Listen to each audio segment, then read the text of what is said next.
Hi guys, my name's Paul Hill from 1020 Networking. Today I'm here with Steve Dunn and Rob Whitham, and they are experts in their field, print and design. Who knew? So, first question, Rob, is print dead? As a printer, I'm going to say no. It's still relevant as a medium to get across your message to your clients. Obviously, as online and other platforms have become more prevalent, it's eating into that competition for everybody's marketing spend. But there's things we can do in the print world which you can't do in digital. Equally, there's things in digital you can't do in print. So is print dead? No, it's still thriving. It's still relevant. It's just the marketing spend's been squeezed a little bit over the last 10, 15, 20 years. And how does print involve you, Steve? Well, basically, I design a lot of print material, and actually, Rob does the printing for me and outsources it to his suppliers. But yeah, I would support everything that Rob says. Basically, print is definitely not dead. I'm finding it even more. A lot of people are coming to me now with more print requirements. Basically, I'd say that a lot of people are getting a bit fed up of the digital clutter on their phones and stuff. So a nice piece of direct mail or a nice printed brochure or something that just really stands out, a wall wrap, a vehicle wrap, really just grab attention. And I'm finding that is getting more attention at the moment than the digital stuff. Yeah. I mean, there's a hell of a lot of creativity we can do in the print world, which you couldn't do 10, 15, 20 years ago. So it is about pushing the boundaries as much as we can to get that wow factor. Somebody opens a piece of mail or somebody sees something in the high street or in a store that they think, yeah, this is a really nice product. This adds value to the message you're portraying to your customers to sing about your product and your services. So yeah, print is still very much relevant in the mix, but it is part of the mix with everything else you do to market your products. I guess the same as the methodology with me and books. There's, you've got Audible and you've got Kindle, but I like the feel. Yeah. And actually, I like the smell of a book. Yeah. So I guess that's what we're talking about, isn't it? It's that touchy-feely bit. Yeah, it is that smell. I mean, there's things you can do on laminates on book covers to make it feel, trying to think of the word to say, but it feels... Tactile. Tactile, thank you, Paul. It feels, this feels like something... you can't get online. You obviously can't feel that tactile functionality online. You can't smell online. And you do get the smell of print, which as a print person, as a print geek, I love the smell of ink. So I'm a little bit biased because I've been brought up on it.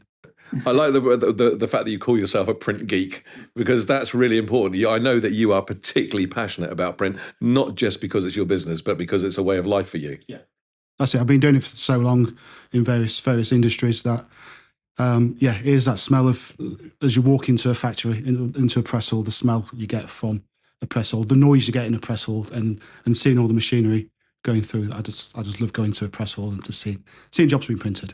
And I guess you need to work closely with guys like Steve. Yeah, so Steve's a great client for me because his artwork to me is superb. He knows the industry, knows what we're up against as somebody in the print industry. The artwork Steve sends over to me is great because it just goes... It goes straight to print. I check it, but I don't have to check every single detail because I know Steve has already covered that. Okay, so that leads me on to something. I mean, surely, like designing a logo, I can draw a picture, perhaps. There's things like Canva out there, so I could draw a picture, I could put it together, I can make it okay. Why do I need a Steve? You need a Steve because, creating a logo, for example, in Canva, it might look great, but it's not in the right file formats, basically. What we do as graphic designer is create those assets so you can wrap them, stick them on the side of a building, embroider it on a T-shirt. So we're working with the right file formats to get set up for printers and stuff like Rob to actually use. And it's so important. I get a lot of people that are designing stuff themselves and then saying to me, Steve, we need to blow this up to 3 meters wide or something like that. Well, it won't work because you're working with JPEGs or you're working with GIFs, which you've just grabbed off the internet. We need to have the right file formats. And that's where, if it's designed by a graphic designer, you'll get those from the offset. That's what it's all about, really. Yeah. So it's the file format, it's the colour space it's being worked at. So for printing, I need files in what's called CMYK for printing. For online, you need RGB. So it's different colour spaces. It's setting up the logo so it's the right way for that particular medium. Right, okay. So pretend Steve's not listening to this bit. Can you tell the difference between someone's own artwork and a professional? Yes. How? It's the composition of the way it's been laid out, the use of type fonts, inconsistent fonts, borders all over, being close to the edge. There's things like that which I'll then have to correct to make it the right format for printing. So a common thing is no bleed on artwork. I was going to say no bleed. So I have to then add the bleed on there to make it, because bleed is added so in case there's any slight movement in trimming when it's being finished. If there's no bleed, you could get a white line appearing. Right, guys, you're gonna have to no bleed. I'm going off in all sorts of different directions. So, what does bleed mean? So when you design a leaflet or anything, what you do is you add extra to the edges, basically. So what it means is when it's guillotined, if it's like folded into a brochure, if it's slightly off on that fold, you're guillotining the bleed off. So you ain't going to get this horrible white line or, a nasty bit of edge, or it's going to chop it too short. So it just kind of looks like a really nicely printed piece of material at the end. So you have to add normally 3mm bleed. Some stuff is, more. Some specs you get for big displays, just 20mm bleed on there because it allows them a bit of movement when they're fitting like large graphics and stuff like that. Got you. I understand exactly what you're talking about now. So you can tell the difference. Yeah. Okay. What do you do with someone who says, I want to use my artwork? Well, 9 times out of 10, I do get people that come to me with their artwork, and unfortunately it's done in Word or something like that. 9 times out of 10, I just redo it because it just won't work. It won't print correctly. So I'll bring it into a proper program like InDesign or Illustrator or Photoshop and actually set it up in a way where it is print ready. Because people aren't trained, they don't need to be trained to set up stuff for print, but I do. But that's where the problems happen is, they would then outsource and use their own online printers, for example, that won't check the artwork like Rob would. They wouldn't check that there's bleed added. They probably wouldn't even check that the size is correct and stuff like that. So that's where those mistakes come in, and that can cost thousands depending on the print run. So it's just so important to, set these jobs up correctly from the offset, really. So what's your ideal customer? My ideal customer is someone that kind of just wants, if they just leave it to me, basically. Yeah. Leave it to the professionals. They can have a try at trying to create it themselves. What I ask for sometimes now is send me what you want to do, if it's a leaflet design, and then I will spend a couple of hours making it look good, setting it up ready for print, that type of thing. So then they can control their budgets a bit more.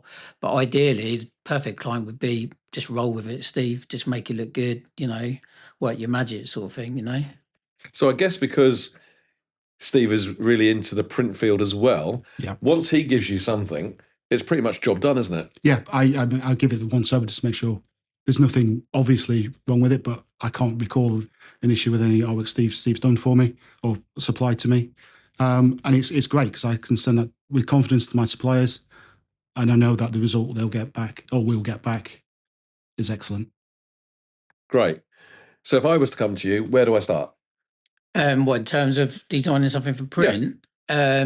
What I would do, Paul, is I would say to you, what are you after? What are you trying to do? What are you trying to achieve with this printing material? And what I quite like doing as a designer is, challenging the actual format of the actual brochure, the leaflet. Does it always have to be A5? Can we not make it square? Can it be a DL? Could it be something like concertina, or could it have a gatefold on the actual printing side?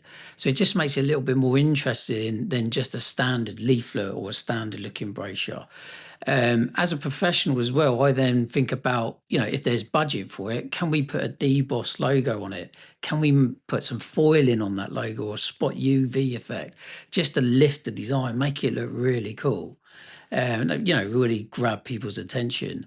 And then what I would then do is actually suggest these ideas, show some mock-ups of how this would look, and then ask someone like Rob to actually get some production prices for us and look into, actually, is there a budget to put a foil on that logo on the front cover? How do you keep up to date with all this stuff? Because it's ever-changing, isn't it? The print world is changing constantly. Yeah. How do you keep up to date with it? Talking to my suppliers is the key thing. Find out, listen to industry publications. So I subscribe to Print Week, which is industry journal of a long established production. And it will tell me what developments are happening in the industry. So there's a new technology which has been around for a couple of years, which is really pushing the boundaries on creativity and what we can do on really small numbers as well as larger numbers. Yeah. So it is just keeping up to date and having suppliers who are investing in new technology as well. But it's not just the print side, because you also help design things for Rob's other bit, which is screens. Yeah, the digital signage stuff. So the digital signage and the print. Yeah. A man of many talents. Oh, yes. I mean, as a graphic designer, you've got to be able to set up stuff digitally and for print. What I do find actually is a lot of the new design that's out there, a lot of people are used to designing for digital. So I'm getting quite a few printers actually contact me now saying, can you set this up for print? Because some designers aren't trained the old traditional way of actually setting stuff up for print. There are digital printers now, where not everything's done on a litho printing machine. So you kind of get away with a few little bits, like CMYK, that type of stuff. But the print industry is changing, the digital side is changing, and I just constantly look at new stuff that's out there and try and keep up to date with it all, really. Right. Okay. So talking about printing, litho, digital. What's the difference? It's all about the numbers. So digital is economical when you've got small numbers of leaflets or books or posters. Probably about 400 or 500 copies is where digital is more competitive. And then litho comes in around 500 copies. And that's the traditional printing process where you've got proper metal plates, you've got a massive printing press. Where your training is. Yes. And it's that kind of thing you see in the industry of when you see a film or TV show of a printer and there's a guy by the side of the machine controlling the numbers, that's a litho press. Digital presses are more, you'll probably hate me for saying this, but glorified photocopiers. But these copiers cost £500,000, so they are as good a quality as litho, but as soon as you get bigger numbers, it's not as competitive as litho. But Right. You couldn't tell the difference. And 5-6 years ago, when I was in a previous job, I was working with a print buyer for a well-known company in the travel industry. He wanted to do a brochure litho. I printed some samples digital, compared them to what we'd done previously on litho, and he couldn't tell the difference. And this is a very experienced print buyer. Right. So we was able to then show him the benefit. And the cost saving. Yeah. But that's what people are using you for, Rob, at the end of the day. It is, yeah. It's not just about your printing capabilities and your experience. It's about getting the best deal for them. It's getting the best deal. It's fixing or placing the work with the right supplier for the budget. Like the example I mentioned recently in networking. There was an item I was quoting, and the price difference was between £4,000 and £8,000 on one single item. But the lower prices was from somebody who got the right kit to do that job. And Sorry. And that's just from my experience of doing this for so long. So we're not just talking about printing leaflets or printing menus or printing stuff to go out in the post. It's also about vehicle wrapping. Yeah. So I worked as a graphic designer for a vehicle wrapping specialist. And again, you're saying about the smell of print. Blimey, the smell of printed vinyl, you can get high on that stuff. I used to, especially when it was solvent based. Years ago. I remember the room where we worked. It was just like, wow, when you used to walk in there. But yeah, I mean, designing stuff for vehicle wraps is a great thing. Obviously, you're designing it in Illustrator software, and then so it's very much designed on a flat program, I call it. And then what I used to do is show like 3D mock-ups, actually ask the clients, what vehicle we're wrapping, and actually then lay up the graphics on the actual photo of their vehicle. And then they can actually see it before it's actually done. It's like just some really sort of glorified mock-ups, really. But 9 times out of 10, people would see that, and then they'd be like, "That's what I want." And then it's a case of setting up those files in the correct format, to actually get it to tile up around that vehicle. Vans and stuff, easy to tile up. They're big rectangles when you think about it. But when you've got like those little smart cars and stuff like that with the bumpers and you're trying to tie in graphics. Or a Volkswagen Beetle. Exactly. That's where it gets a little bit more complex. And from what you're always doing when you're designing is actually thinking, how is this going to be fitted? You know, are the fitters going to kill me because I'm trying to get a pattern to tie up around a three-dimensional object? So you've always got to try and bear in mind, it might look great there on this mock-up, but in reality, it's got to work as well. The last thing you want is to see that vehicle wrap and it doesn't tie up around the vehicle, the graphics, because it just, it doesn't work. It's not professional then in my eyes. In sorting out these podcasts, Clayton, the guy that films it for us, he's always talking about making it pop out. I mean, you've really got to make things pop out, haven't you? Oh yeah, definitely. Yeah. But that's what I love doing. That's what, being a graphic designer is about, is actually, showcasing something, making it stand out, making it, looking at different print finishes or vehicle wraps and stuff like that just really grab people's attention, And then translating it via your immense brain and creativity. I mean, I can't draw a straight line with a pencil and a ruler. Neither can most designers. So don't worry about that. Seriously. But then to translate what you've got in your head, and although, okay, you put it into print design, but over to you to make it actually a reality. Yeah. That's a skill in itself. Oh, it's understanding what Steve's looking for, what the client's looking for, and getting that into a specification for the supplier so they can understand it, and there's no ambiguity in what we're looking for when we get the quotation from the supplier and then the job's placed. You don't want anybody to come back and say, "Oh, we've not quoted for that," when it's in the brief and it's in your quotation. So there's that due diligence I go through of checking the quote to make sure it does fit the brief. So how do we get the message out there to the watcher who's thinking about doing their own logo or doing their own bit of design work because, they got an A grade at GCSE in art? What is the message? Why come to you guys? It's the expertise, and with creative, I think some people have just got that natural flair. And a lot of clients, they don't even want to pretend to be creative. They're happy just to pass it to a professional. But some people will have a go, and I'm all for it. To be honest, I say to them, have a go.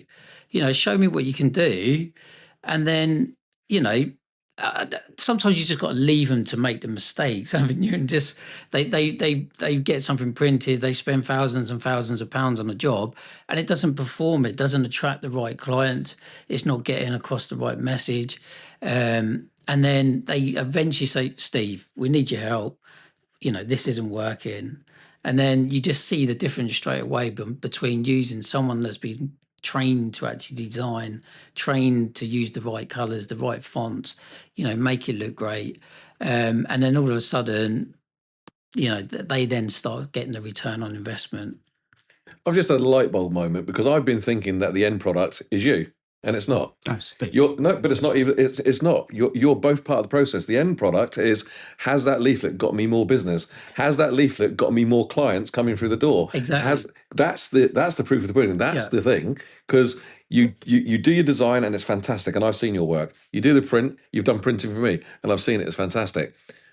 But unless it's going to get me another client, unless it's going to get that stadium filled up, unless it's going to get the New Forest show more people because they think, "Oh my God, look at that." It's not worked. Yeah.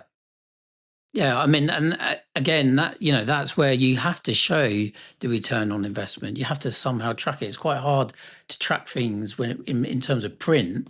You can track things digitally, can't you? Like how many people have opened your post. You can see conversion rates on websites and stuff like that.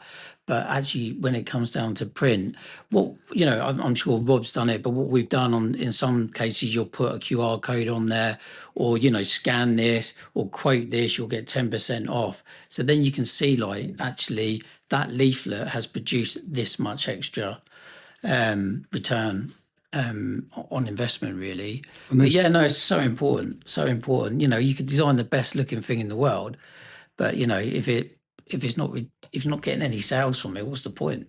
And there was a thing that John Lewis did for their Christmas catalogue last year. They had their brochures set up that if somebody could use their camera over that particular page, it then popped up straight onto their browser so they could see which pages were gaining attention, so getting people to go to the website and then following through to online ordering. And then, do you ever ask, I mean, your clients what they've earned or what the response is from a campaign that either you've been involved in or you've jointly been involved in or you've done yourself? Do you get that feedback?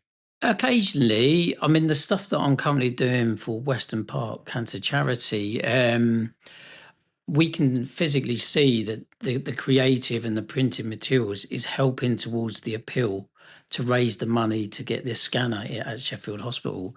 And you kind of, you can see that they've hosted like big dinner events. So I've designed, the menus, all that sort of stuff. And actually Rob's done most of the printing for it as well.